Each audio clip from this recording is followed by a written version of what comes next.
Último livro da Bíblia. Quem abriu, diga amém. Amém. Tem alguém que não abriu, diga misericórdia. Diz assim a palavra do Senhor: escreve ao anjo da igreja que está em Éfeso. Isto diz aquele que tem à sua destra as 7 estrelas, que anda no meio dos 7 castiçais de ouro. Eu sei as tuas obras, o teu trabalho, a tua paciência, e que não podes sofrer os maus, e puseste a prova os que se dizem ser apóstolos e não são, e tu os achaste mentirosos, e sofrestes, e tem paciência, e trabalhaste pelo meu nome, e não te cansaste. Tenho, porém, contra ti, que deixaste o teu primeiro amor. Lembra-te, pois, de onde caíste, e arrepende-te, e pratica as primeiras obras, quando não brevemente a te virei, e tirarei do seu lugar o teu candeeiro, o teu castiçal, se não te arrependeres. Tens, porém, isto, que aborrece as obras nicolaítas, os quais eu também aborreço. Quem tem ouvidos ouça, o Espírito das igrejas. Ao que vencer, dar-lhe-ei a comer da árvore da vida, que está no meio do paraíso de Deus. Louvado seja o nome do Senhor. Ele pode se sentar. Aleluia. Louvado seja o nome do Senhor Jesus Cristo. Amados irmãos, o texto se trata de 7 igrejas que existiram na Ásia Menor. A igreja de Éfeso, a igreja greco-romana, e todas as outras situadas na Ásia Menor, na Turquia, para ser mais preciso, mas sem colocar detalhes do significado do nome de cada igreja, que tem profecia em cima disso, mas trazendo por um outro aspecto. Hoje em dia nós vivemos um momento muito difícil dentro do Evangelho. Nós vivemos um momento muito difícil, dentro das igrejas, onde a gente vive o Evangelho de muita facilidade, o Evangelho que tudo pode. Mas observa que no momento que esse Evangelho que tudo pode, ele começou a fazer parte da igreja, você vê que algo se ausentou da igreja. O que se ausentou da igreja? Na verdade, algumas coisas se ausentaram da igreja. A profecia verdadeira.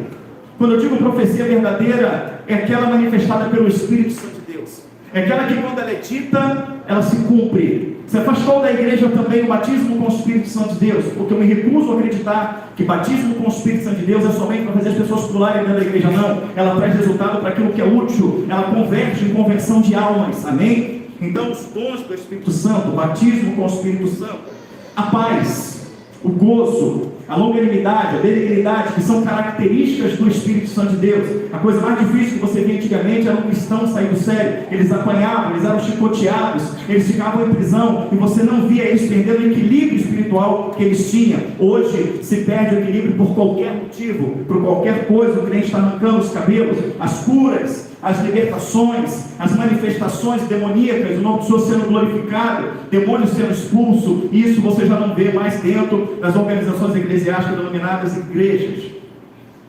Então, ao mesmo tempo que se abriu a porta para uma série de coisas, dizendo que o Evangelho tem que ser inovador, que o Evangelho ele tem que ser moderno, que ele tem que atrair as pessoas, não adianta atrair as pessoas para dentro da igreja e as mesmas pessoas não alcançarem libertação em Cristo. Não adianta trazer as pessoas para dentro das igrejas se essas pessoas não são libertas dos seus pecados. Então hoje não se confronta o pecado, mas as pessoas elas afirmam que tem salvação, elas afirmam que vão para a eternidade. Por quê? Porque Deus é amor, e de fato Deus é amor. Ninguém nos amou como Cristo nos amou. Ninguém tem maior amor por nós do que o nosso Senhor e Salvador Jesus Cristo. Deus ele nos ama de uma maneira incondicionalmente, a qual enviou o seu único filho para morrer no meio do seu lugar. Mas a palavra do Senhor, quando nós vamos para a palavra dele, ali em Hebreus, no capítulo 12, ele vai falar de um pai que repreende os seus filhos. Ele vai falar que todo pai que ama o seu filho, ele o repreende. Então a maneira que Deus demonstra o seu amor, que Deus demonstra a sua graça, que Deus demonstra a sua misericórdia, é nos repreendendo. É mostrando para mim, é mostrando para você, é mostrando para a igreja dele os nossos erros, as nossas falhas. O Senhor, quando ele nos repreende, ele está fazendo o seu papel de pastor, porque o seu pastor é Jesus Cristo. É em Jesus Cristo que tem que estar a minha confiança e a sua confiança. A minha confiança não tem que estar em você, a tua não tem que estar em mim, elas têm que estar em Cristo. Ele é o nosso refúgio, Ele é a nossa fortaleza, Ele é o nosso socorro bem presente na angústia. Quantas pessoas confiaram no homem? Quantas pessoas confiaram no homem? Quantas pessoas confiaram nas forças armadas? E aconteceu o quê? Nada. Mas aqueles que confiam no Senhor, aleluia, renovarão as suas forças, aleluia, caminharão e não se cansarão, correrão e não se fatigarão.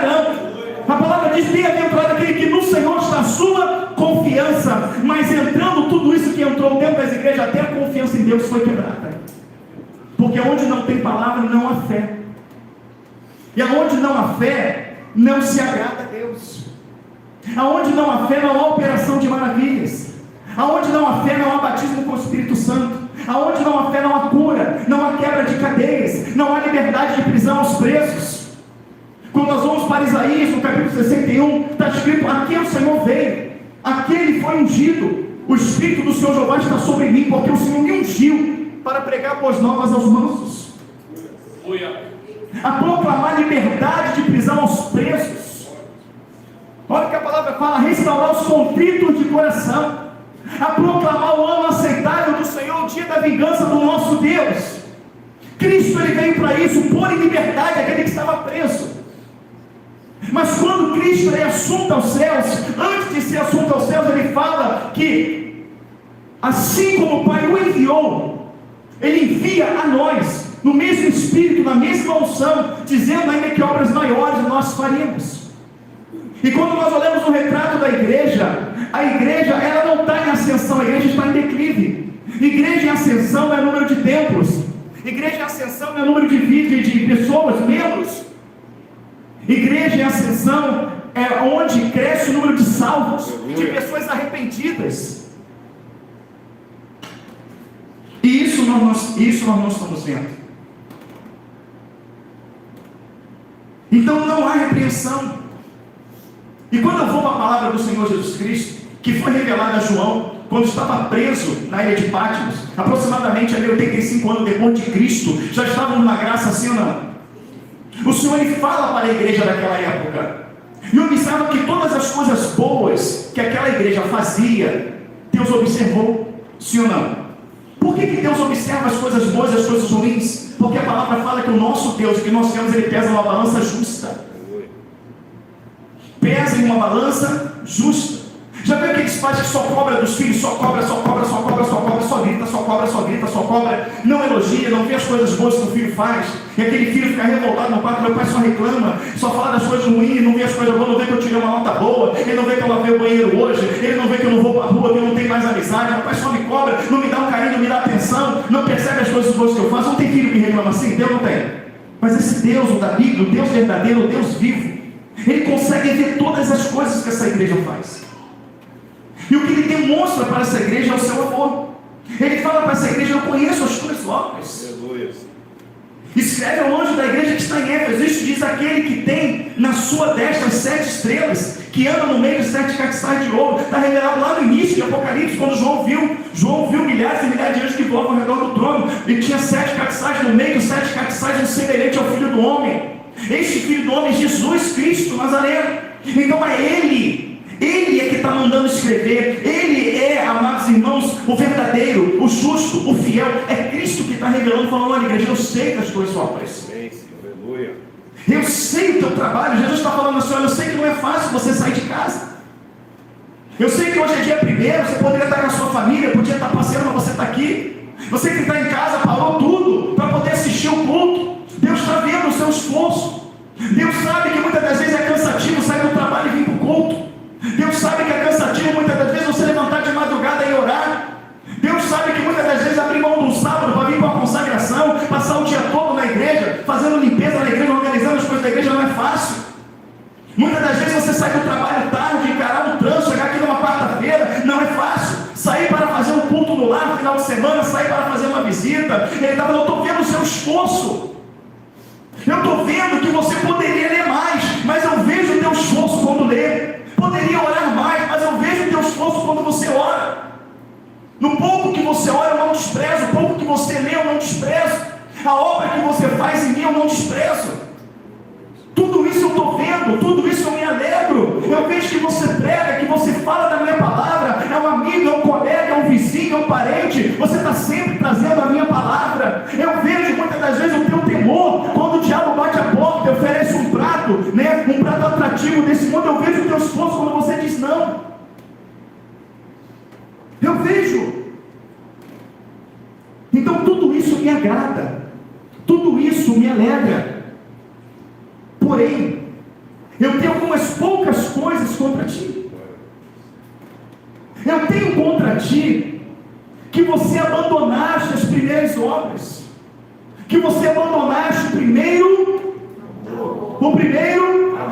amor. Quem já viu a parábola das dracmas perdidas? Diga amém. Amém. Você viu que 9 dracmas ela tem. Ela tem 9 dracmas. Amados irmãos, quem é que tem as dracmas?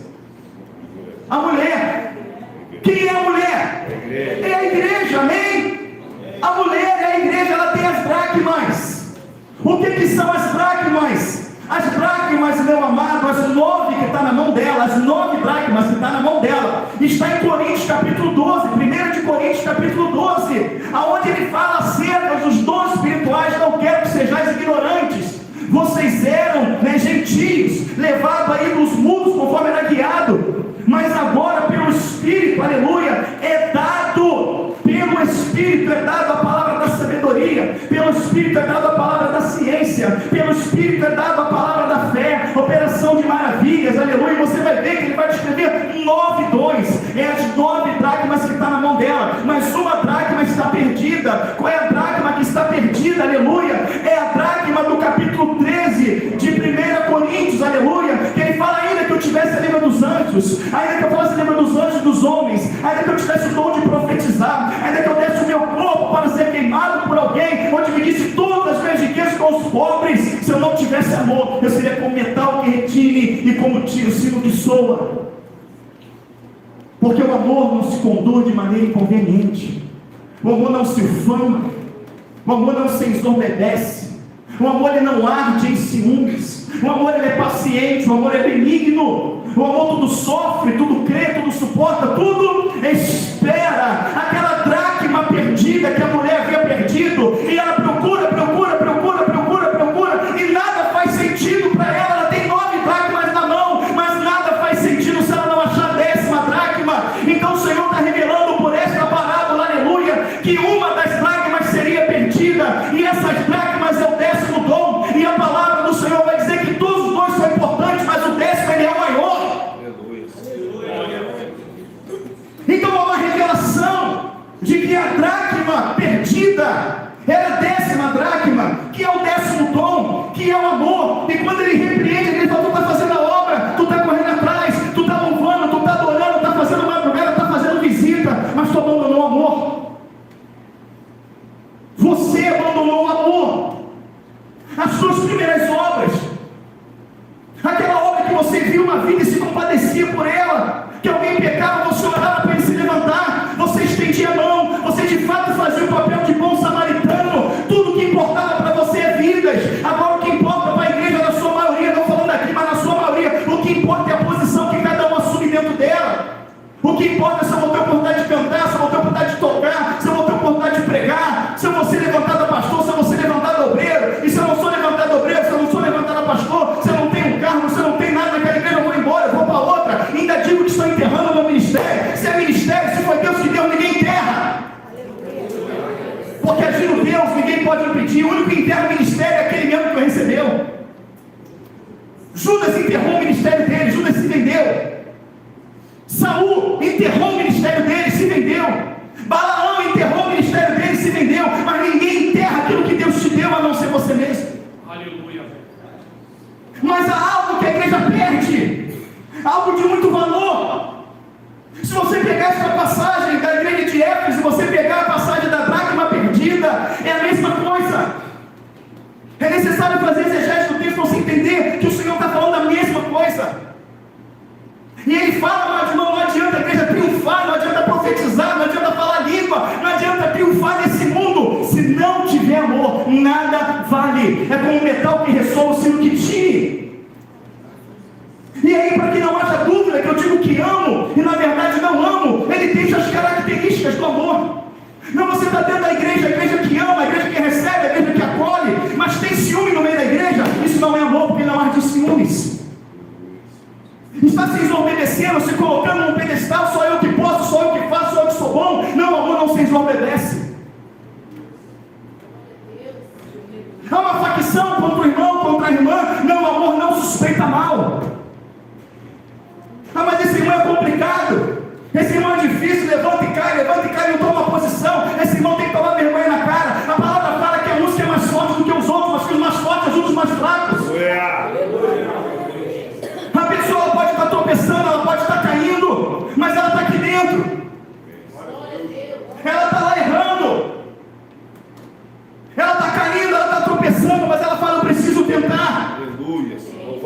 Eu preciso ir para a igreja.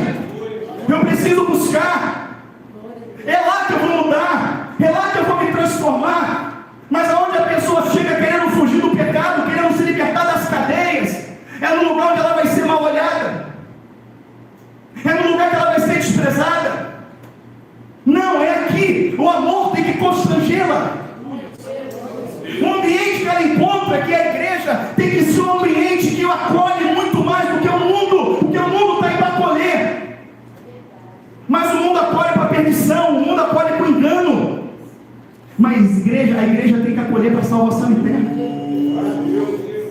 Então ele fala: tudo que você está fazendo, eu estou vendo, mas você abandonou o amor. Cadê o amor? Ele está falando, a igreja está fazendo mecânico. É consagração, eu vou lá porque a consagração tem que estar lá. É culto quarta-feira, eu tenho que estar lá, eu tenho que tocar, eu tenho que cantar, eu tenho que fazer a visita, senão vão falar, eu tenho que fazer isso, fazer aquilo. Então ela está fazendo de forma mecânica. Ela faz porque ela tem um compromisso. O compromisso é com a igreja, o compromisso é com o pastor, o compromisso é com o irmão, o compromisso é com o grupo ao qual eu faço parte. Mas não, o Senhor não quer que você faça porque você tem um compromisso com o grupo, porque você tem um compromisso com o teu dia, porque é o teu grupo de assistência, porque é teu dia de fazer milagre, quer que você faça por amor às vidas a qual você está fazendo. Eu vou lá visitar o meu irmão, porque senão vão falar que eu não fui. Não, eu vou lá visitar o meu irmão porque eu vou demonstrar para ele o meu amor. Eu vou lutar com a minha irmã, vou chorar com o meu irmão, porque eu amo. A igreja que devia exalar o amor, que devia exalar a misericórdia, ela se tornou, amados irmãos, algo apático, algo isolado. Jesus, se ele passasse numa Cracolândia dessa, como é que ele andaria para aquele povo? O povo que está na Cracolândia hoje é semelhante ao povo que era leproso no passado. Ninguém queria estar perto. Ninguém queria estar perto. Mas tem um relato de leprosos curados pela glória do Senhor, sim ou não? Então Jesus iria no meio deles. Jesus não veria isso como ser humano, pessoas aprisionadas. Antigamente, amados irmãos, era recordes de pessoas que eram ganhos no tráfico de drogas. Por quê? Porque a igreja amava essas vidas e subia lá em cima para pregar para eles. Jesus tem um projeto na sua vida, você tem testemunhos, você tem grandes pastores hoje, ganhadores de almas, que foram resgatados do tráfico de drogas. Mas a igreja moderna que perdeu o amor, ela vê a televisão e fala assim: tem que morrer mesmo, é menos um, essas pragas. É assim ou não é? É assim que a igreja vê. É bem feito por irmão, sem a mão do Senhor que está pesando, porque se levantou contra a minha vida, é Deus pesando a mão, tem que se rebentar mesmo, não ajuda não. Isso é o pensamento da igreja. Mas Cristo, nosso Senhor, nosso Salvador, representado ali no bom samaritano, a palavra fala que havia alguém no caminho, todo arrebentado, tinha alguém no caminho já quase morto, ferido. E a palavra vai mostrar o retrato de uma igreja sem amor, que está representada no sacerdote que passa de largo e não estende a mão sobre aquela vida, sim ou não? Vai estar representado no levita. Quem é o levita? É aquele que está, que representa aquele que tem a função, o serviço na casa do Senhor. Porque as pessoas pensam que levita é quem canta. Não, o levita fazia tudo. O levita na Bíblia varria o templo, o levita na Bíblia limpava o banheiro, o levita na Bíblia ficava na portaria, e o levita também cantava e adorava. Fazia tudo isso. Essa era a função do levita. Mas que mesmo ele tocando, mesmo ele cantando, mesmo ele limpando, o resumo disso, amados irmãos, é ganho de almas. É encontrar uma igreja limpa, uma igreja organizada, é encontrar um louvor organizado, tudo que a pessoa chega e veja o Senhor no testemunho das nossas vidas, no agir dentro da igreja, veja o Senhor nas nossas vidas. Como tudo que Daniel fazia, aleluia, as pessoas viam em Daniel um espírito excelente, mesmo sendo Daniel escravo. Da mesma maneira José do Egito, tudo fazia com amor, e tudo que ele fazia prosperava mesmo sendo escravo, e as pessoas viam que o Senhor estava com eles. Então quando a pessoa entra essas portas aqui e vê toda a organização preparada pelos levitas da casa do Senhor, amados irmãos, ela vê Deus nessa organização, ela vê Deus quando você o recebe, ela vê Deus quando você dá uma coletânea, quando você dá um abraço, quando você fala assim: meu irmão, é importante a tua presença aqui, venha mais vezes, conta comigo, olha, está aqui meu telefone, se tu precisar de alguma coisa, não se sinta perdido aqui na igreja, nós somos uma família, você é bem-vindo aqui. Você está demonstrando Cristo, porque é isso que Cristo faria se ele tivesse materializado em carne. Ele está em espírito, mas não está em carne. Mas o espírito dele entra dentro de você e usa você para abraçar, usa você para trazer uma palavra, usa você para recepcionar, usa você para mostrar para aquela pessoa que aqui é o lugar dela, que Jesus morreu por ela. E ela se sente amada. Poxa, eu fui acolhida naquela igreja, eu fui amada, eu senti a presença de Deus em cada abraço, eu senti a presença de Deus em cada irmão. Que coisa maravilhosa! Esse é o papel da igreja: representar Cristo no abraço, representar Cristo no bar do Senhor Jesus Cristo, representar Cristo no seja bem-vindo, representar Cristo intercedendo por ela, intercedendo pelos outros, porque é isso que Jesus fazia quando saía para orar à parte. Como não se recordar de uma oração que Jesus Cristo fez? Ele fala: Pai, eu oro por esses que tu me deu. Então orando pelos 12 e por aqueles que o Senhor há de me dar. Jesus está orando por mim e por você. Jesus orou pelos 12, está orando por mim e por você. Você que está aqui, você que está caminhando, está conseguindo já orar, está conseguindo ler Bíblia, está conseguindo buscar. Você tem que entender que a pessoa que entrou agora vai passar por um processo de libertação, a qual a carne vai gritar, a qual o diabo vai se levantar. E muitas das vezes você quer exigir da pessoa que está chegando agora a posição que tu tem com 1 ano, 2 anos, 5 anos de igreja. Temos que ter paciência e deixar o Espírito Santo de Deus trabalhar, deixar o Espírito Santo de Deus agir. Não, esse irmão está chegando agora, essa irmã está chegando agora, eu vou pagar um preço de oração por ela, eu vou pagar um preço de oração por ele. Vem cá, meu irmão, vai vir aqui, olha, fica com a gente aqui, acolher, trazer comer. Essa é a função da igreja. O pastor, não só aqui, mas em qualquer lugar, não era para ser assim, mas infelizmente em qualquer lugar é assim. Quando eu digo infelizmente, irmãos, é pela a conduta de algumas pessoas, não porque é ruim o pastor da assistência, mas às vezes o pastor está no grupo e está vendo 3, 4 visitantes, e ele fica doido para acabar o culto e lá dar um atendimento àquele visitante, falar que ele é bem-vindo, poder ajudar em alguma coisa. O que é que acontece? A igreja toda, que já é uma igreja madura, que é uma igreja que já aprendeu a orar, já aprendeu a batalhar, já aprendeu a lutar com seus problemas, vem todo na frente, e o pastor não consegue, quando vê aquela ovelha foi embora. Mas tendo uma igreja madura, tendo uma igreja que tem a dracma, que estava perdida e achou, a igreja vai lá e vai acolher. E no outro culto eu vou dizer: poxa, irmão, não consegui falar contigo, mas eu te vi no culto, seja muito bem-vindo, que bom, fiquei feliz de te ter aqui. Não, pastor, mas eu fui muito bem recepcionado, o fulano falou comigo, o Beltrano, a igreja me recebeu aqui, muito carinho, por isso eu voltei aqui. Então essas coisas se perderam. Você vê que ela tem coisa maravilhosa, versículo 2: as 6 tuas obras, o teu trabalho, a tua paciência, que não pode sofrer os maus, e puseste a prova os que se dizem ser apóstolos e não são, e tu achaste mentirosos. Ou seja, pregou contra a mentira, pregou contra os falsos profetas, pregou contra aqueles que são infiltrados de Satanás. Ele fala que é uma igreja que sofreu, que tinha paciência, que trabalhou pelo nome do Senhor sem se cansar. Sábado, domingo, feriado, tem trabalho, eu estou dentro. Mas ele fala: tem porém contra ti que deixaste o teu primeiro amor. Aquele amor, meu irmão, que nós tínhamos, nós, amém? Nós tínhamos, que a gente não media esforço para ir atrás de uma ovelha, que a gente não media esforço para fazer uma visita, que acabava o culto e a gente não queria ir embora, que chegava em casa e a gente devorava a Bíblia, no sentido de ler, a gente dobrava o nosso joelho, e a gente queria chegar logo de madrugada para levantar e orar. A igreja perdeu isso. E observa que quando a igreja ela perde a dracma perdida, que está revelado logo no início, que é o amor, você observa que a igreja ela começa a declinar.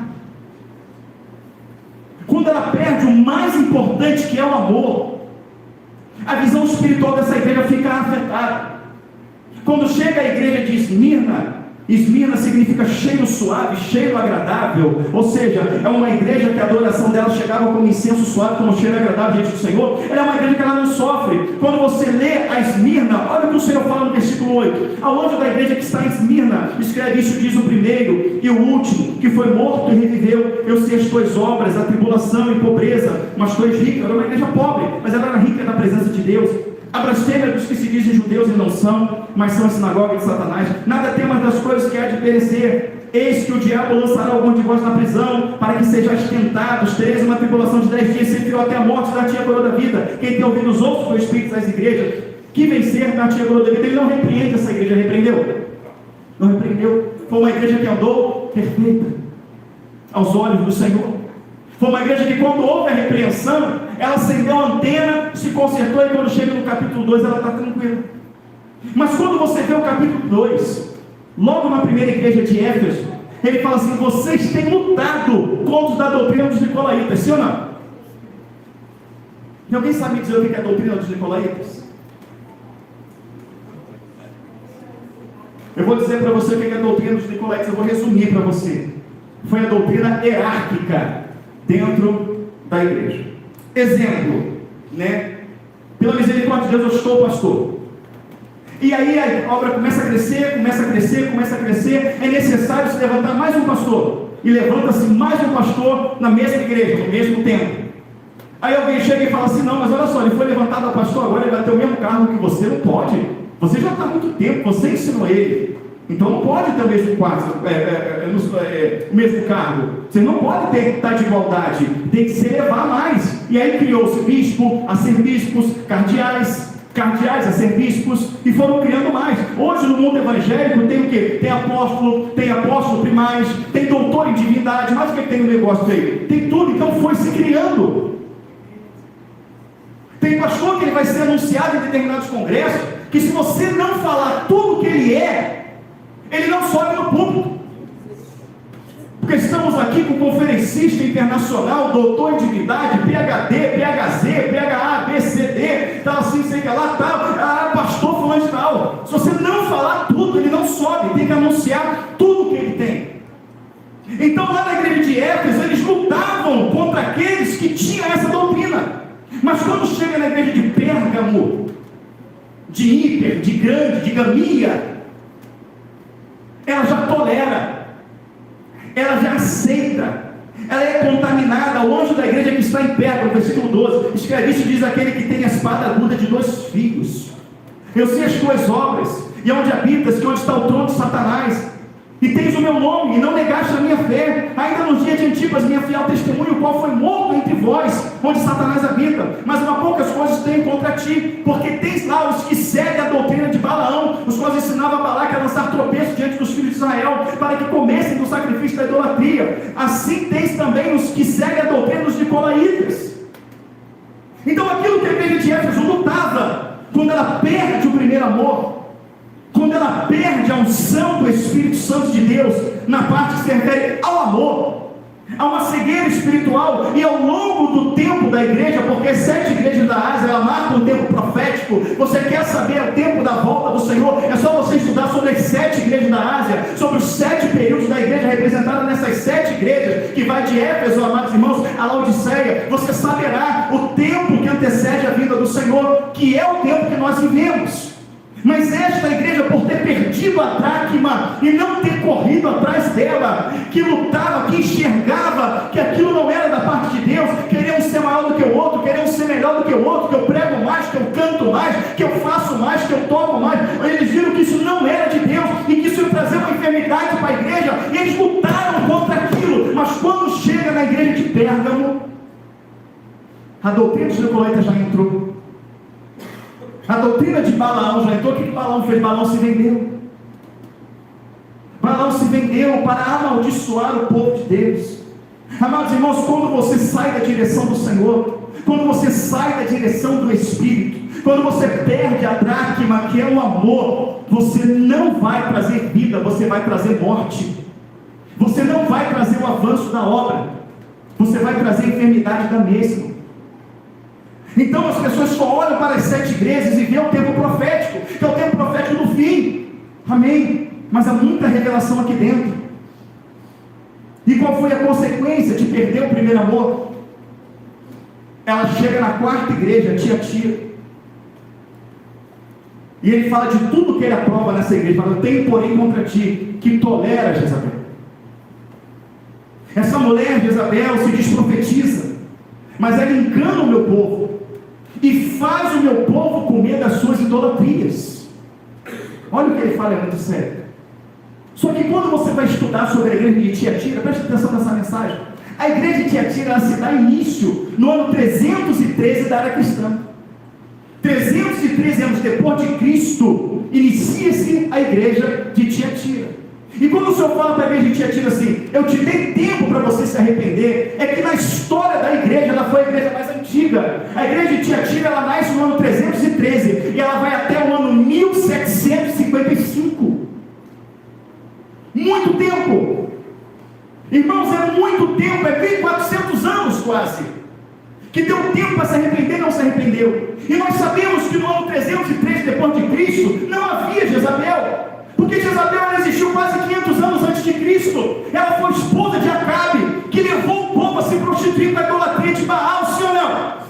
Então se já não tem mais Jezabel, se já tem ali 800 anos quando essa igreja de Tiatira nasceu, já tinha 800 anos que Jezabel não existia mais. Por que o Senhor cita Jezabel? Porque o mesmo espírito que estava nela, o espírito que fez o povo de Deus se prostituir, que fez o povo de Deus se levar a outros deuses, a queimar incenso, a querer ser igual às nações. Então o Senhor fala que essa igreja de Tiatira agora, ela tolera Jezabel, ela se diz profetiza, mas engana e faz errar o meu povo, e faz o meu povo comer das abominações da sua idolatria. Foi tantas coisas, irmãos, que a mulher representada aqui em Jezabel está representando uma igreja falsa, uma igreja mentirosa. É aquela igreja que nasceu e disse: não tem problema nenhum você ser assim, não. Jesus já levou tudo na cruz. Tu pode pecar porque o pecado já foi vencido na cruz. Você pode ser o que for, fazer o que for, que Deus vai te salvar, não tem problema. Basta você levantar a mão que tu está salvo. É a pregação de uma vez salvo, salvo para sempre. É a pregação do não tem nada a ver, eu posso ver qualquer coisa, mas a palavra do Senhor fala, o Senhor Jesus Cristo falando para mim e para você, que a candeia do meu corpo são os meus olhos, a candeia do teu corpo são os teus olhos. Se o nosso olho for bom, o nosso corpo terá luz. É bom que vemos no celular o tempo todo, é bom que a televisão nos apresenta. Quem está por trás da grande mídia, quem está por trás da internet, quem está por trás dos grandes sites, quem está por trás, amados irmãos, dos Netflix da vida, é a elite global, é Satanás, é o governo do anticristo, que através de filmes, novelas, clipes, músicas, influencia o meu filho, a minha filha, influencia os seus filhos. Verdade, sim. E a minha filha, os seus filhos, é a geração da igreja, é aqueles que vão pregar nessa terra, e Satanás está mostrando para eles que podem se vestir de qualquer maneira, que podem ser sensuais, que podem dançar a música do mundo quando não estão na igreja, que podem ver qualquer tipo de filme, qualquer tipo de coisa, e Satanás está destruindo. Jezabel, ela entrou e está contaminando, fazendo com que os nossos filhos, até mesmo nós, venhamos se prostituir com aquilo que não é de Deus. E o Senhor fala que quando isso chegasse na vida da igreja, ela estaria enferma numa cama. Então ele fala de uma enfermidade espiritual que ela se deu, porque lá atrás, quando o Senhor corrigiu um troço pequenininho, a igreja não deu atenção. E observa que aquilo que era pequenininho vai crescendo, vai crescendo, vai crescendo, até que fica difícil encontrar uma placa de retorno. Mas quando o Senhor falou para ela que ela ficaria enferma numa cama, ela não deu crédito. Ela não deu crédito. Tu ficarás enferma numa cama, irmão. Uma pessoa enferma trabalha. Uma igreja enferma numa cama é uma igreja que não vai dar fruto. Entenda bem, coloque isso na sua cabeça. Frutos não é igreja cheia. Frutos é vidas salvas. Frutos não é ficha de membro. Não é número de dizimistas. Frutos é nome escrito no livro da vida. Então não adianta encher, que eu enchi a igreja, que eu enchi os templos, não adianta encher, se aquelas pessoas não estão arrependidas, se aquelas pessoas de fato não se converteram, elas não irão para o céu. Não há um nome escrito no livro da vida. Elas continuam achando o mundo bonitinho, continuam achando as coisas terrenas bonitinhas, continuam desejando as coisas dessa terra, não olham para as coisas que estão no alto, como Colossenses 3 diz. Ela não acreditou. Tu estarás enferma, e os teus filhos morrerão. Quando fala para a igreja de Tiatira, os teus filhos morrerão, está falando da próxima igreja. Amém? Você viu uma mangueira da jaca? Ninguém nunca viu a mangueira da jaca? Mas você já viu um pé de uva da mamão? Nunca viu? Mas já colheu abóbora de um pé de melancia? Não. Não existe. Então, se alguém está falando para a igreja, o filho da igreja, a igreja é vidas. está enfermo numa cama, os seus filhos morrerão. E aí vem a quinta igreja, que foi a mensagem da semana passada. Quando ele chega para a quinta igreja, ele não fala, amado, nada do que aquela igreja, do que ele aprova. Não existe nada que ele aprova. Preste atenção no que ele fala. Capítulo 2, quinta igreja, capítulo 3. Preste atenção. Ao anjo da igreja que está em Sardes, escreve isto, diz o que tem os 7 Espíritos de Deus, as 7 estrelas. Eu sei as tuas obras, que tem nome de que vive estás. Ser vigilante, confirma o restante que estava para morrer, porque não achei as tuas obras perfeitas diante de Deus. Lembra depois do que tens recebido e ouvido, e guarda-o, e arrepende-te. Se não vigiares, virei sobre ti como um ladrão, e não saberás a que hora sobre ti virei. Mas também tens em Sardes algumas pessoas que não contaminaram suas vestes, e comigo andarão de branco, porquanto são dignas disso. O que vencer será vestido de vestes brancas, e de maneira nenhuma arriscarei o seu nome do livro da vida. Confessarei o seu nome diante de meu Pai e diante dos seus anjos. Quem tem ouvido os outros que o Espírito das igrejas. Ele fala alguma coisa que ele aprova? Não. Tu tens fama de que tu vives, mas tu estás morta. Por que essa igreja não tem nada que Deus aprova? Por que não tem nada nessa igreja que atrai? Por que a igreja de Éfeso, que mesmo cometendo erro, tinha muitas coisas que Deus aprovava? Por que a igreja de Pérgamo, mesmo cometendo erros, tinha muita coisa que Deus aprovava? Porque na igreja de Éfeso, quando ela errou, o Espírito Santo ainda estava nela. Na igreja de Pérgamo, mesmo errando, tolerando coisas que não glorificavam o nome do Senhor, o Espírito ainda estava nela. A igreja de Tiatira, quando fazia grandes obras, mesmo sendo contaminada por Jezabel, ela fez grandes coisas porque o Espírito ainda estava nela. Mas quando chega na igreja de Sardes, não há o Espírito, não há a presença de Deus, amados irmãos. É necessário ter o Espírito Santo de Deus para que a obra de Deus avance, porque é o Espírito que convence da justiça, do juízo e do pecado. Se eu subir aqui nesse púlpito, eu posso fazer a palavra mais bela, mas se ela não tiver o Espírito, ela não convence, ela não converte. Eu posso ter a melhor voz do mundo, cantar lírico, fazer o que for, que voz ungida você pode pensar, mas se eu não tiver o Espírito, não tem unção nenhuma naquela voz, ela vai te emocionar, mas ela não vai te convencer. Então essa igreja, ela está morta, completamente morta. Mas o Senhor fala, mas tem Sardes, aqueles que não se contaminaram. Tem Sardes, aqueles que estão com as suas vestes brancas. Tem aqueles que estão isolados, exclusos da igreja, mas estão em Sardes, dizendo, olha, isso não compactua com a palavra de Deus. Vamos ficar firmes no Evangelho, vamos ficar firmes na palavra, não vamos se contaminar. E exatamente por conta desses poucos que tinham em Sardes, que não se contaminaram, que foi o que produziu o efeito na igreja de Filadélfia, aleluia. Porque o que fez em Sardes não se contaminarem, então assim, o avanço da igreja não se deu pelo comportamento da igreja de Sardes.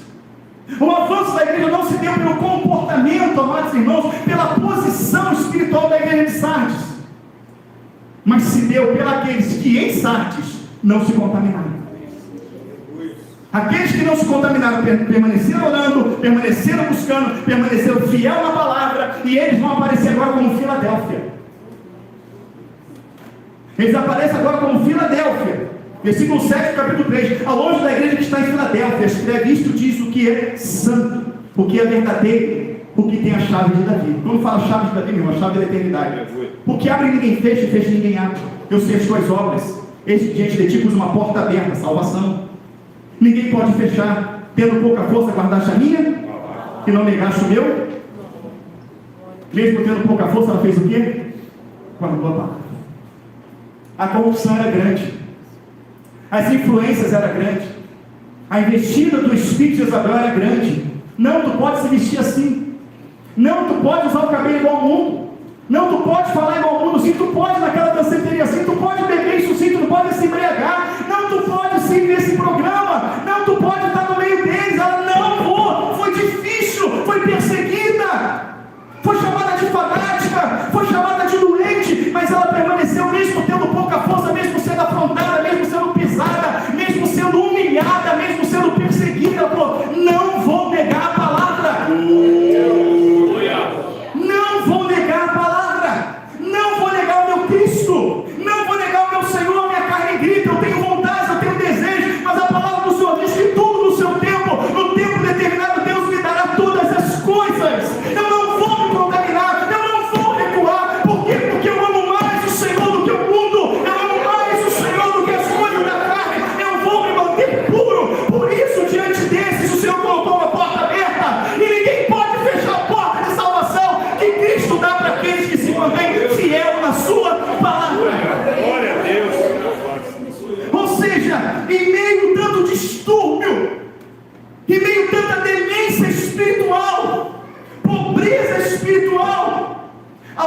sóbrio.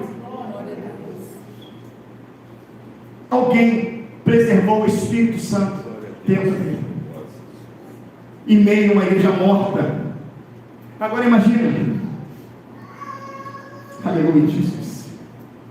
Imagina você ser uma pessoa espiritual, que ora, que lê Bíblia, que ama as vidas. Você de repente está sentado no meio de um povo que está morto espiritualmente, que não tem a dracma, que não evangeliza, que não vai entre as ovelhas perdidas na casa do pai, ainda te critica por ir, e começa a dizer: olha lá Santa Rona, olha lá o Santarrão, só ele que presta, só ele que é bom. E você começa a sofrer essa perseguição, e você chega dentro daquela igreja, você sente tudo de bronze, você não sente nada, mas você permanece ali orando, buscando, jejuando. Deus vai renovar, Deus vai levantar, Deus vai renovar, Deus vai derramar o Espírito, Deus vai derramar a graça, Deus vai ressuscitar, Deus está na frente, o Senhor está no controle, e ora, e busca, e chora, e se humilha, e guarda a palavra, para ser exemplo para aquele que não está guardando. Daqui a pouco você vê de pé. Só é possível fazer isso mediante um ato de fé. E quem guarda a palavra é os mesmos que guardam a fé, porque Romanos 10:17 diz que a fé vem pelo ouvir pela palavra de Deus. Então, se guarda a palavra, ele está dando ouvido à palavra. Então, pela fé, ele sabe que vai haver um renovo. Pela fé, sabe que haverá uma morte espiritual e está profetizado. Mas dentro dessa morte espiritual, alguns permanecerão em vida. E esses que permaneceram em vida porque branquearam as suas vestes, não permitiram que elas fossem sujas, e porque oraram, buscaram, intercederam e guardaram a palavra. Vem um renovo na igreja de Filadélfia, aleluia, que é a igreja que vai subir. Mas quem são esses que permaneceram fiel e que não se contaminaram? Foi aqueles que amam a obra de Deus, que amam o Evangelho, que amam a mensagem da cruz, e que sabem que a igreja é uma instituição de Deus, e que pela fé sabe que essa instituição ela não vai morrer porque eu sou bem buscar ela. Então ela não dá como perdido, ela não dá como algo que acabou, não. Ela sabe que tem uma promessa de renovo, mas ela sabe que a morte por um período é um processo que a igreja tem que passar, porque está profetizado. Está profetizado dessa maneira. Mas o Senhor vai preservar pessoas para manter a chama do seu espírito acesa. E que Deus possa encontrar essas pessoas aqui dentro hoje. E agora eu vou pegar um outro aspecto. A igreja de Éfeso, a igreja subapostólica, a igreja que existiu até o ano 30 da era cristã, uma igreja cheia de unção, cheia de autoridade, onde os maiores milagres aconteceram no tempo dela. Então era uma igreja que não tinha motivo para se desmotivar. Não tinha. Era uma igreja que avançava, que o milagre acontecia. Eu vou te falar alguns milagres dessa igreja subapostólica, tá bom? Eu vou te falar alguns milagres. Eu não tenho prata, não tenho ouro, mas o que eu tenho te dou, levanta e anda. Quem fez isso?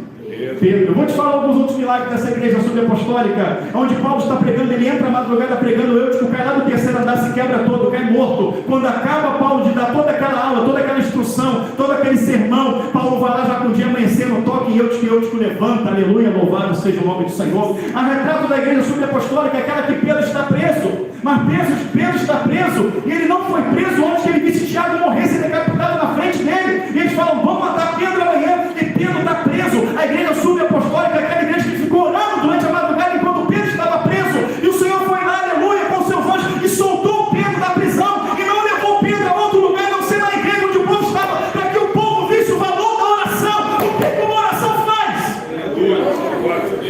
Pedro podia ir para casa, Pedro podia fugir da cidade, mas o Senhor tirou Pedro de lá, e o Senhor conduziu Pedro até onde a igreja estava orando, para que o Senhor pudesse mostrar para a igreja, olha só o resultado da oração de vocês, olha como a oração do justo quebra a cadeia, quebra a corrente, não deixa de orar, não deixa de buscar, porque esse homem foi salvo, porque a oração de vocês chegou até o meu trono de graça.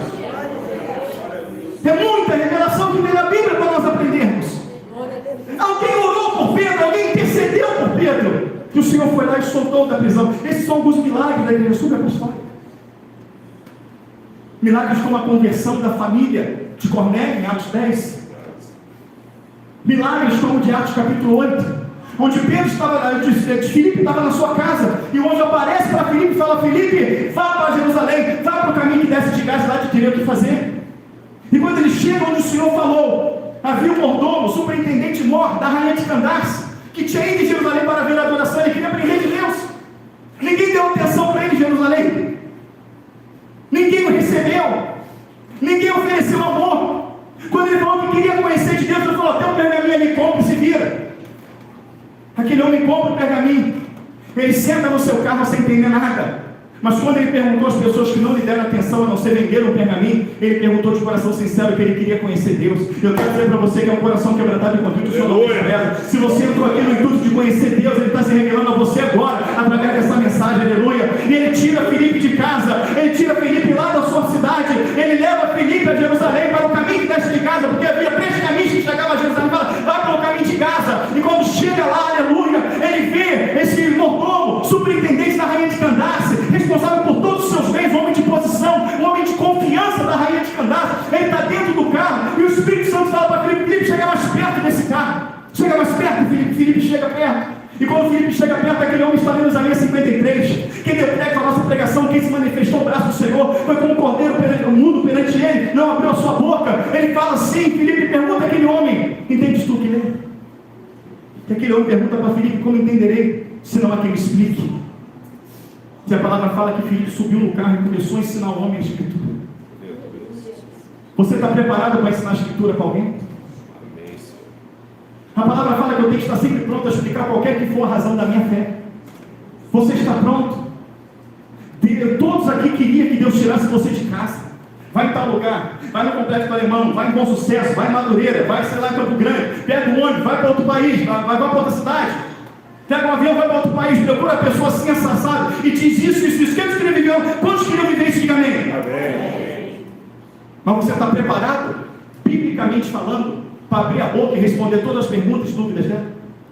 Você está preparado, pronto a dizer para ela o porquê Jesus? Você está preparado escatologicamente para provar para aquela pessoa que vivemos o tempo do fim? Você está preparado a responder para aquela pessoa por que uma criança morre? Você está preparado a responder aquelas pessoas por que a África é do jeito que é? Você está preparado a responder na Bíblia para aquelas pessoas por que as igrejas pedem tanto dinheiro? Você está preparado a responder para essas pessoas por que ela não pode adorar outros deuses? A posição de Pedro em Atos 10, quando o Senhor mandou ir na casa de Cornélio, o que Pedro estava fazendo? Pedro estava em cima do telhado, de joelho dobrado. Por que ele subiu para o telhado? Porque alguma coisa dentro da casa tirou a sua atenção. Então ele saiu à parte, como Jesus saía para orar. Então ele estava orando, ele estava buscando, ele estava ligado com o céu, ele estava ligado com as coisas que são do alto. Então ele estava preparado para ir na casa de Cornélio e falar do Evangelho de Cristo, onde o Espírito foi derramado. Esses são os sinais da igreja subapostólica. Mas se havia um posicionamento diferente na vida daquelas pessoas para que Deus as usasse. Então esses são os milagres, todos que operavam nessa igreja de Éfeso. Mas o que desmotivou essa igreja? O que fez essa igreja perder o primeiro amor? O que fez essa igreja perder a dracma perdida? O primeiro amor, irmão. Você não mete esforços para vir para a igreja. Você não mete esforços para orar. Você não mete esforços para ler Bíblia. Você mete a mão numa vassoura, no banheiro, acaba você não quer ir embora. Você está pronto a fazer tudo dentro da igreja. Você está pronto a andar o Rio de Janeiro a pé, todinho, ir para São Paulo a pé, fazendo a obra. Primeiro amor, tu só quer saber de comer Bíblia. Tu não quer televisão, tu não quer nada de errado. Tu tira o pecado da tua vida. Tu quer Bíblia, tu quer oração, tu quer batismo com a Espírito Santo, você quer dons. O que fez essa igreja perder isso? O que a desmotivou? Aí você tem que ir na carta de Judas. Você tem que ir na carta de Judas. Você tem que ir em Mateus 10, 37. Assim que os inimigos do homem serão seus próprios familiares. Não que o teu familiar seja teu inimigo, mas o Senhor está mostrando pela palavra quem o diabo vai usar. Ele vai usar pessoas próximas. Ele vai usar pessoas do seu lado. Em Judas, amados irmãos, antes de Apocalipse, é um capítulo só. Quando você vai na carta de Judas, não o Judas que se enforcou, mas o Judas, irmão de Jesus, ele olha aqui, mais ou menos fala assim: olha, eu temo pela salvação de vocês. Quando ele escreve a carta, ele fala assim: eu estou preocupado que de alguma maneira a salvação de vocês seja abalada. Então eu vou informar vocês aqui o que está acontecendo. Cuidado, que há infiltrados de Satanás no meio de vocês. E esses infiltrados, eles põem em risco a salvação, eles põem em risco a igreja de Cristo. Esses são manchas nas vossas festas de amor. Entenda bem, irmãos, presta atenção. Abre a carta de Judas. Volta ao Apocalipse, olha a carta de Judas.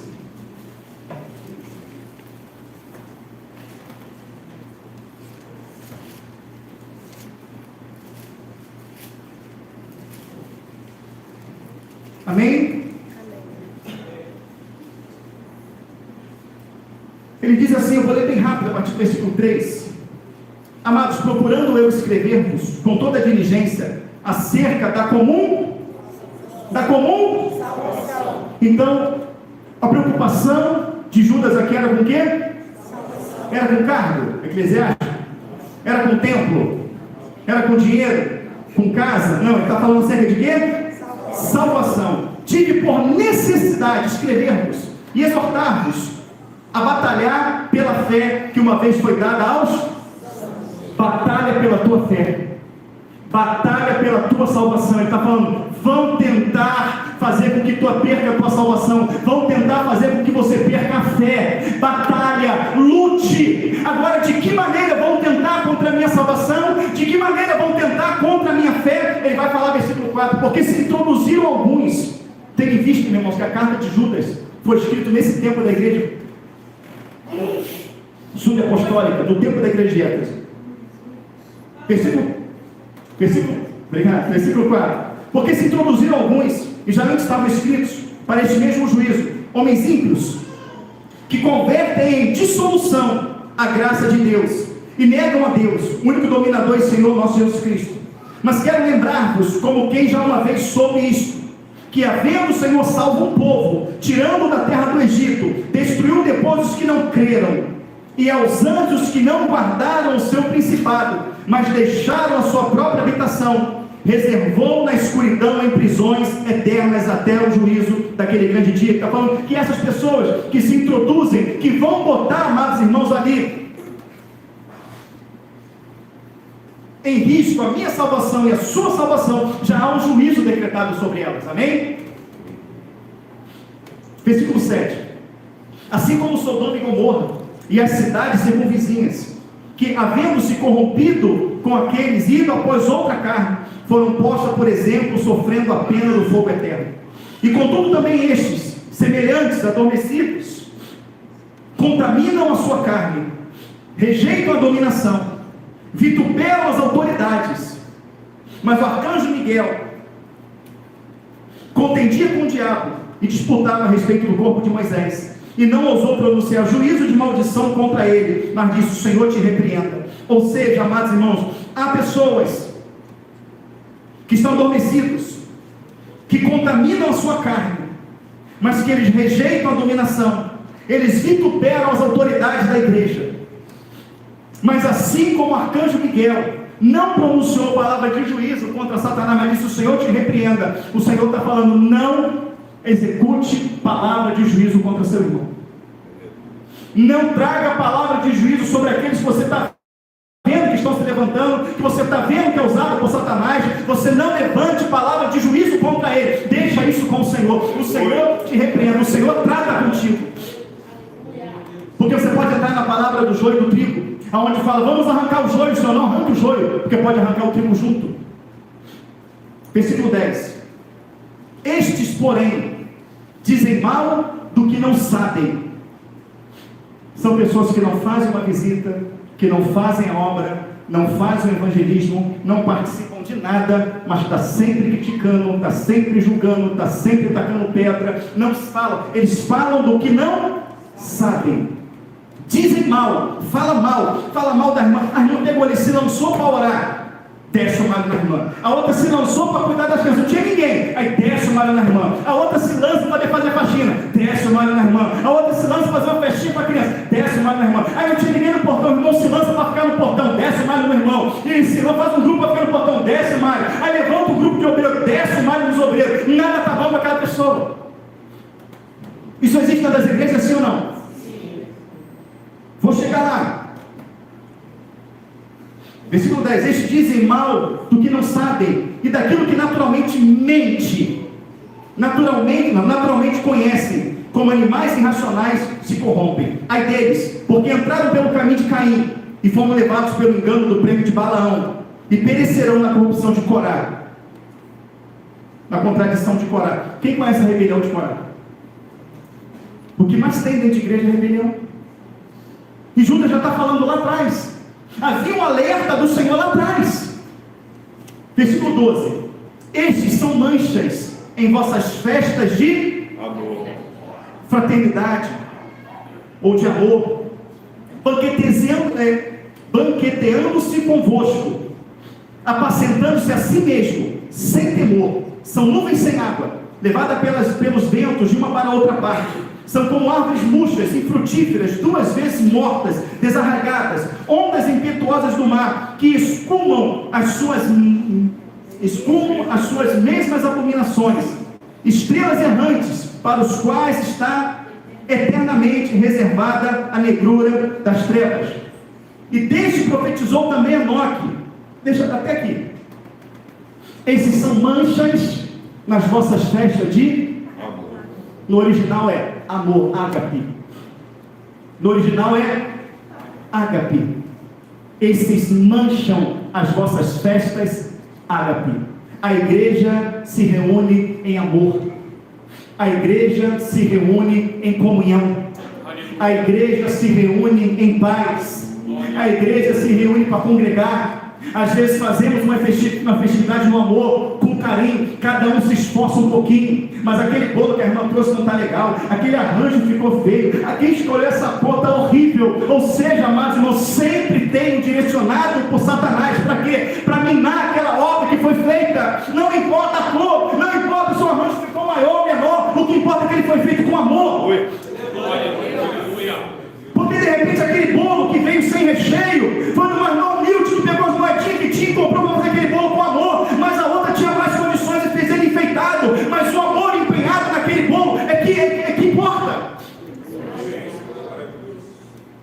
Então esses infiltrados lá atrás, lá na igreja de Éfeso, foi ferindo, foi machucando, foi reclamando, foi sendo pedra de tropeço, e aquilo foi batendo, foi ferindo, foi machucando, e foi perdendo a motivação de ir para a igreja, a motivação de trabalhar. Tudo que eu faço reclama, nada que eu faço está bom, eu estou fazendo por amor, com carinho, eu larguei meu trabalho, eu vim aqui, e me criticarem, e me apontarem, isso vai ferindo, vai matando, e aí a pessoa vai perdendo o amor, vai perdendo a vontade de fazer. O que aconteceu na igreja de Éfeso está sendo revelado na carta de Judas.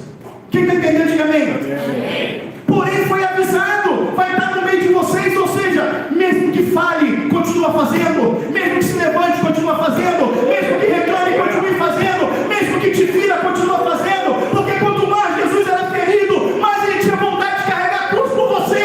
Quanto mais Jesus apanhava, mais força ele achava para ir adiante. Então quanto mais você apanhar, mais faça, porque a tua obra no Senhor não será em vão. Ela pode ser irmão para o teu irmão, para a tua irmã, ou que se diz irmão ou irmã, mas ela não será vã no Senhor. Então ela abandonou o amor, porque tudo que ela fazia com amor não prestava. Tudo que ela fazia de coração não prestava. Havia um grau de exigência muito grande, que foi ferindo, que foi abatendo. Elas já não tinham mais o mesmo amor, a mesma graça, o mesmo vigor, a mesma vontade. Estava fazendo até muito mais coisas, mas no automático. Sabe o que é no automático? Eu vou lá hoje na igreja, você de repente já passou por isso. Eu vou na igreja hoje lá porque é a minha vez, é o meu grupo, mas estou sem motivação nenhuma, por mim eu não indo. mas eu vou por causa do Senhor. Quem já viveu isso de mim? Vou levantar aqui. Eu vou com o Senhor. Mas já pensou, desiste eu? Desiste você? Desiste você? Desiste você? Desiste outro? Desiste outro? Quem vai avançando? Quem vai avançando? E Satanás avança com o quê? Com as suas doutrinas nicolaítas, doutrina de Balaão. Por quê? Porque tinha 100 que oravam, 90 perdeu a motivação. Tinha 100 que evangelizavam, 90 perdeu a motivação. Tinha 100 que jejuava, 90 perdeu a motivação. Ficou fraco ou forte o corpo? Quem avança? E quando tem 90 que não ora, 90 que não jejua, 90 que não evangeliza, 90 que não lê Bíblia, 90 que perdeu a motivação por algum motivo, porque falaram, porque fizeram, porque se levantaram, aquela barreira forte, indestrutível, ela ficou débil. Quem entrou? Quem avançou? Satanás. E quando o diabo entra, ele entra com a sua doutrina. E aqueles já que não estão orando, que não estão buscando, acham bonito, acha legal aquilo, interessante, que legal, que bom, e vai perdendo a essência, e vai tolerando, vai engolindo aquilo que não presta, aquilo que não é bíblico, e até que quando ela se dá por si, falando ela, igreja, está morta. Mas lembra os 10%, os 10 que não desistiram? A Bíblia fala deles. Tem aqueles que mesmo tendo pouca força, guardaram a minha palavra. Mesmo tendo pouca, a murmuração, a reclamação, o irmão que fala mal, a irmã que se levanta, o irmão que se levanta, que põe defeito, que milita contra. Isso nos deixa, de fato, como seres humanos, sem força, sem motivação. E como ser humano, só consegue ir adiante se você olhar para o autor e consumador da fé, que é Cristo Jesus. Sabe por quê, irmãos? Você pode ser muito criticado dentro de uma sala de criança. Não estou mandando recado, vou tratar todas as áreas, tá? Mas se aquela crítica te abater, te entristecer, quem vai ficar sem ouvir a palavra é aquelas crianças que são doutrinadas agora na infância.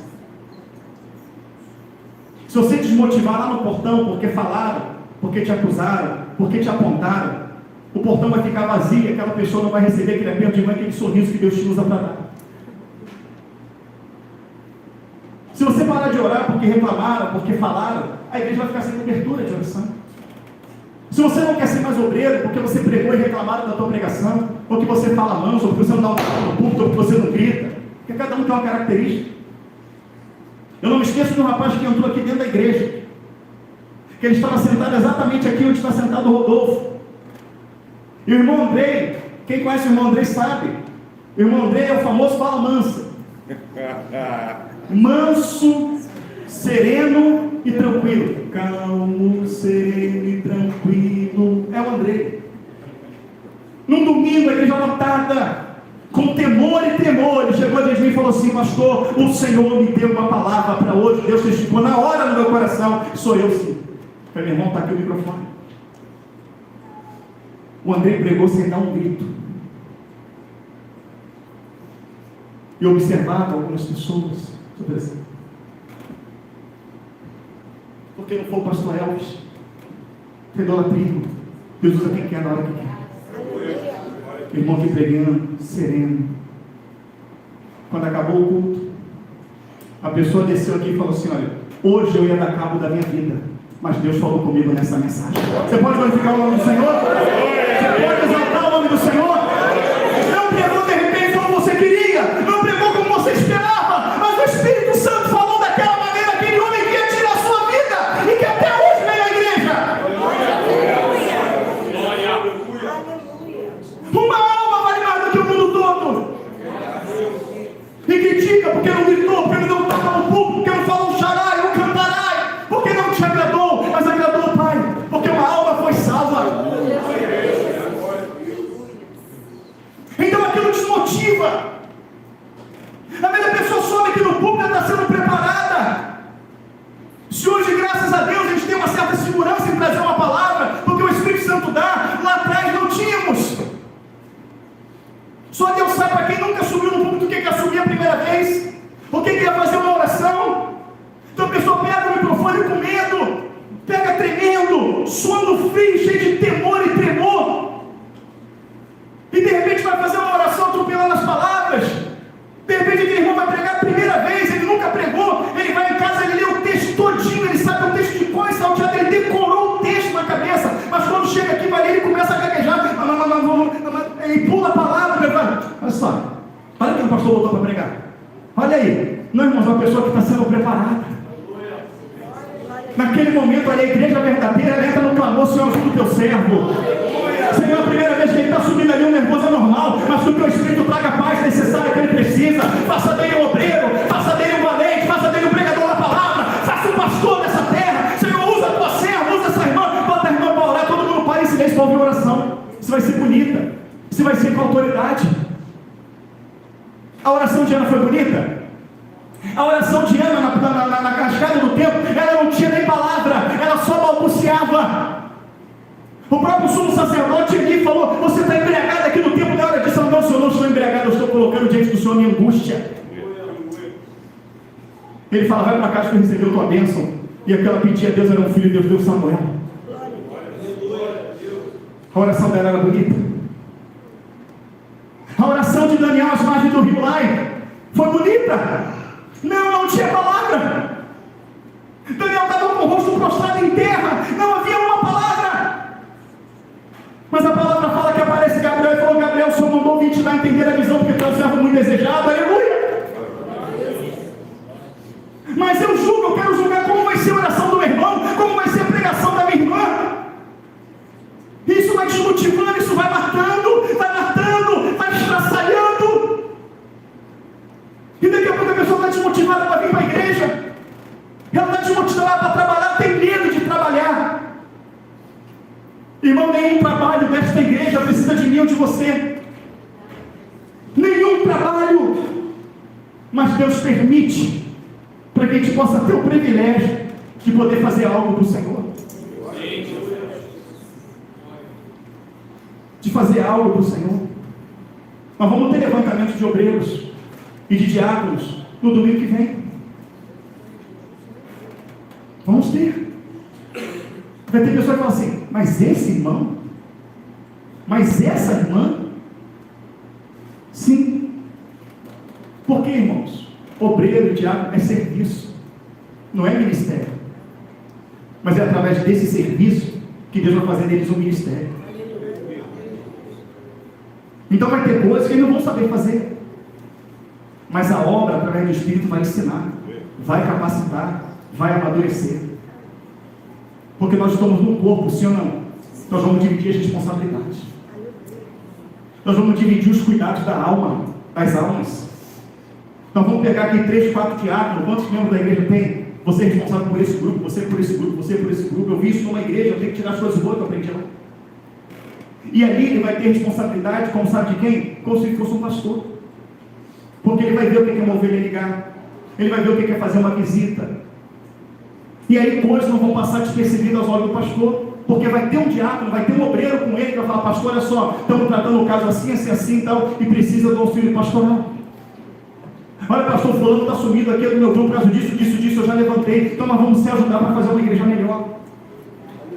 Nós vamos se ajudar para que não haja brecha de um irmão não receber uma ligação no momento difícil, do problema de um irmão passar despercebido. Então nós vamos se ajudar.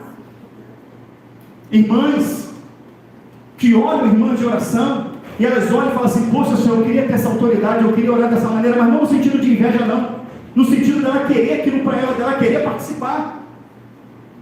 Mas eu aprendi uma coisa: que você está no meio de quem ora, você vai fazer o quê?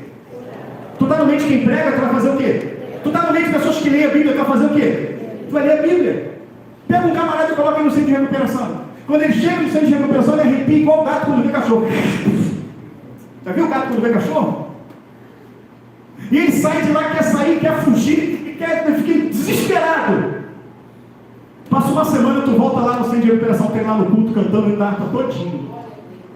Tu vai lá, está lendo Bíblia, tu vai lá, está orando, Pai do Senhor Jesus, quer ir embora? Não, quero ficar aqui, tem uns que ficam até para trabalhar.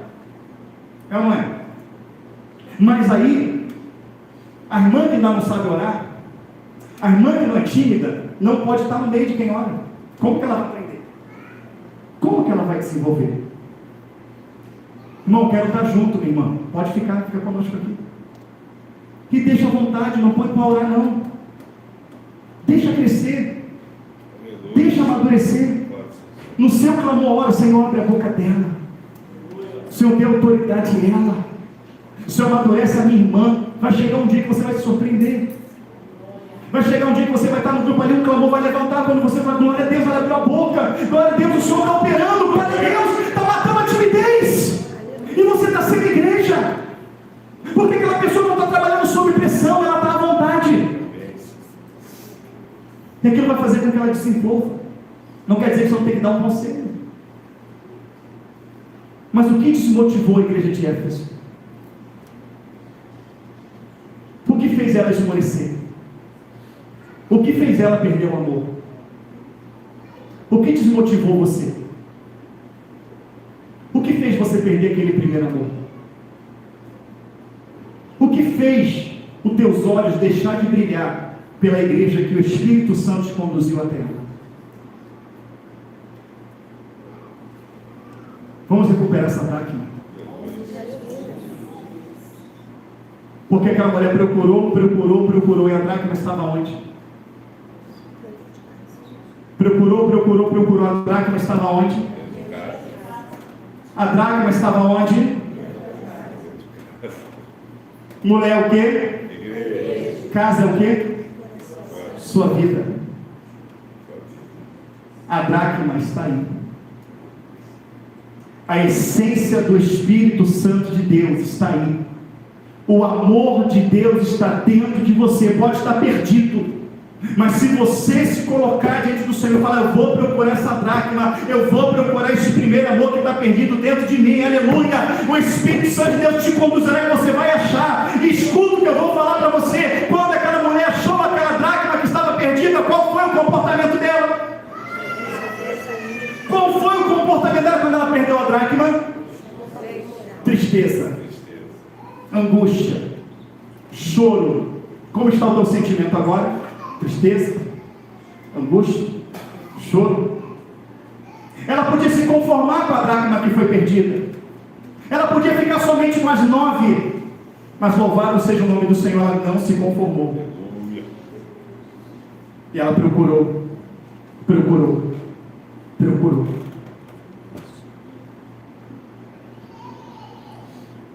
O Senhor manda você procurar de que forma? Lembra-te das primeiras obras e arrepende-te. Aquela mulher, quando acha a dracma, ela faz o quê? Ela dá uma festa. Lembra da sua vida quando tinha dracma? Como é que era a sua vida de cristão e de cristã quando tinha dracma? Como é que era a tua leitura bíblica? Como é que era a tua vida de oração? Como é que era o teu ânimo para vir para a igreja?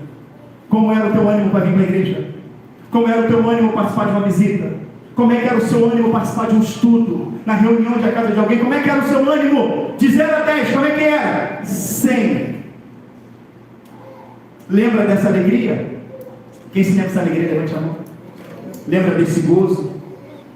Quem gostaria de sentir de novo, levante a mão. Procura a dracma. Porque eu vou dizer para você o que é a igreja encontrar a dracma que está perdida. Quem quer saber o que é encontrar a dracma que está perdida, levante a mão.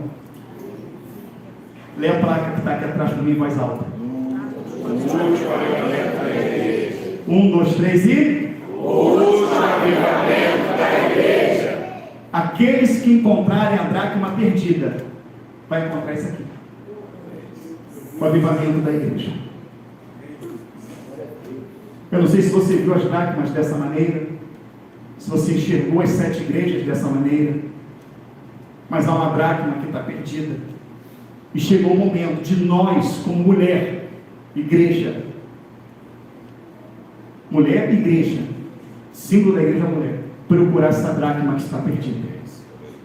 Para que a gente volte a ter prazer em ser obreiro da casa do Senhor. Prazer em ser coluna de oração. Voltar a ter prazer em estar numa consagração, num culto de quarta-feira, num culto no lar. Voltar a ter prazer em acordar de madrugada para orar. Voltar a ter prazer em cuidar das crianças. Voltar a ter prazer em fazer um ágape gostoso, todos nós juntos. O que eu vejo de tão interessante nas 7 cartas é que mesmo morta espiritualmente, mesmo enferma, mesmo tolerando Jezabel, mesmo tolerando a doutrina dos nicolaítas, o Senhor derrama o seu amor e misericórdia sobre cada uma delas, convidando-as ao arrependimento. Tudo aconteceu, uma degradação crescente, por conta de ter perdido a dracma, mas chegando num estado deplorável, a qual os olhos humanos não têm retorno, o Senhor vem, mesmo que aparecendo como olhos que chama de fogo, como pé de latão reluzente, que é a característica de juiz, ele fala para ela: arrepende-te, arrepende-te. Esse é o amor, a misericórdia de Deus sobre a minha vida, sobre a sua vida, que tanto necessitamos a ira do Senhor, mas o amor dele, a misericórdia, falou mais alto para mim e para você. De repente essa dracma foi perdida em 2002, de repente foi perdida em 2001, de repente foi perdida 5 anos atrás, pastor, mas aqui na igreja de Éfeso foi perdida no ano 30 depois de Cristo. Olha só, nós estamos falando da igreja de Éfeso, estamos falando dessa igreja. O retrato da igreja é lá o que acontece nos dias de hoje. Não importa se a dracma foi perdida ano passado, ano retrasado. O que importa é que o Senhor está te dando um convite hoje a procurar ela. Ele te dá uma dica. Lembra, amados irmãos, quando nossos filhos brincavam? Vem aqui, mãe, vem aqui onde está, está frio, está quente, está morto. Quem se lembra disso? Amém? E dava uma dica. Então Deus está dando uma dica. Olha, a dracma perdida não se perdeu na rua, se perdeu dentro de casa. Ela está no teu coração, ela está na tua vida, ela está perdida dentro da igreja. Está perdida aqui porque é um dom de Deus, é a unção de Deus, nunca vai ser jogado fora. Agora a dracma se perdeu porque a mulher não zelou, se perdeu porque ela não cuidou. E quando ela foi contar, tinha perdido, ela entrou em desespero. Irmão, você só vai encontrar a dracma perdida quando a perda dela te incomodar. O que eu era na igreja, o que eu fazia, como que eu trabalhava, como é que eu estou parado, como é que eu estou parada, como é que eu deixei chegar a esse ponto, como é que eu estou desmotivado desse jeito. O Espírito Santo de Deus está lá, o Espírito do Senhor está sobre mim, ele me ungiu para pregar. O Deus de riqueza, de misericórdia, de graça, de unção, está falando comigo. Ele quer me levantar, ele quer me ressuscitar dessa marasmo espiritual que eu me encontro. O convite é: 2023 está começando hoje. Vamos achar essa dracma e vamos destacar ela dentro da igreja de Cristo. A igreja só precisa restaurar o amor, porque esse dom direcionará todos os outros, porque sem esse os outros não se manifestam. Que o Senhor nos abençoe por esta palavra, em nome de Jesus. Amém?